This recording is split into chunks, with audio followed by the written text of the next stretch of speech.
Hi, my name is Doug Campbell. On behalf of our church, I'd like to express our condolences to all of you who've lost a loved one on that murderous rampage, April 18th and 19th, in Portapique and central Nova Scotia. We're just all profoundly shocked and saddened at this great tragedy. It's just an unimaginable evil, and our hearts are with you. I've learned some things in my own journey about the loss of a loved one due to a violent murder. Our daughter Jenny was murdered in 2017. It's like a bomb has gone off in your life. The initial shock is crushing, like you can barely breathe, like you were being cut up into pieces. And the shock wave morphs into this deep heart pain that will last a long time. And anger is a companion to the pain. You may have a right to be angry, but please don't let the anger consume you. At times you want people around you, and at times you just want to be left alone. It's good to let yourself deeply feel this visceral, gut-wrenching pain of the loss of your loved one. Your great pain is a measure of the great love that you've had for them. It's immensely powerful, very intense, and you're not ready for it. And it just sweeps you along like a flooding river. You may hate it, but you will also miss it because it will change over time. So don't wish it away, and don't mask it with denial or drug. Instead, love them with it. You know how to do that. When it washes over you, think about them. You have to face the horror of how they died, but spend more energy thinking about how they lived. We talk to them, even though we know they're gone. I'm reminded that death is not the end, but it's a transition to the afterlife.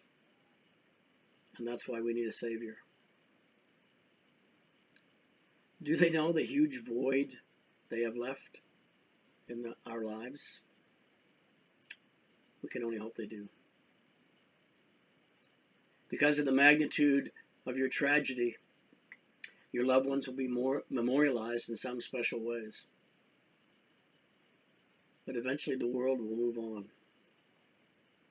That's just the way it is. But you will live what I call a funeral life. Grief will be your constant companion. Eventually, you'll find some joy again. But for a long time, life will feel dreary and your heart will be weary. And it's okay to feel all that because you're on a journey. And it takes you on a winding road. Jesus Christ said, "Blessed are those who mourn, for they shall be comforted." I'm sure you've heard that before. We tend to think it's related to the comfort that people will give us, or how eventually we'll feel better, less heartbroken. Personally, I discovered that there's a blessing in the morning before the comfort comes. The blessing is the presence of God.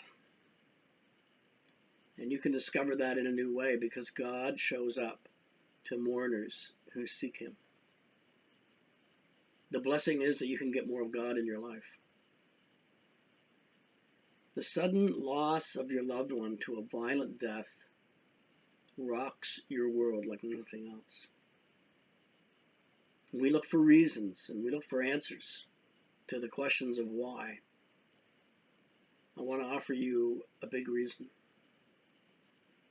Adversity can be turned into something good when we are forced to acknowledge just how weak we really are, just how dependent we are on God for even our next breath. We need God to give us answers to our why questions and to all the ultimate questions of who we are, why are we here, where are we going. I want to encourage you to reach out to God in prayer. Get a Bible. Get an app, Bible app for your phone, and read about Jesus. I recommend the Gospel of Luke to start. Find a Christian you know and ask them how they came to know Jesus. Jesus Christ offers truth, forgiveness, and new life. And he wants to be your Savior. I'd like to leave you with a few words from Psalm 23. Yea, though I walk through the valley of the shadow of death, I will fear no evil. For you are with me. Your rod and your staff, they comfort me. Surely goodness and mercy shall follow me all the days of my life, and I will dwell in the house of the Lord forever. God bless you in your journey.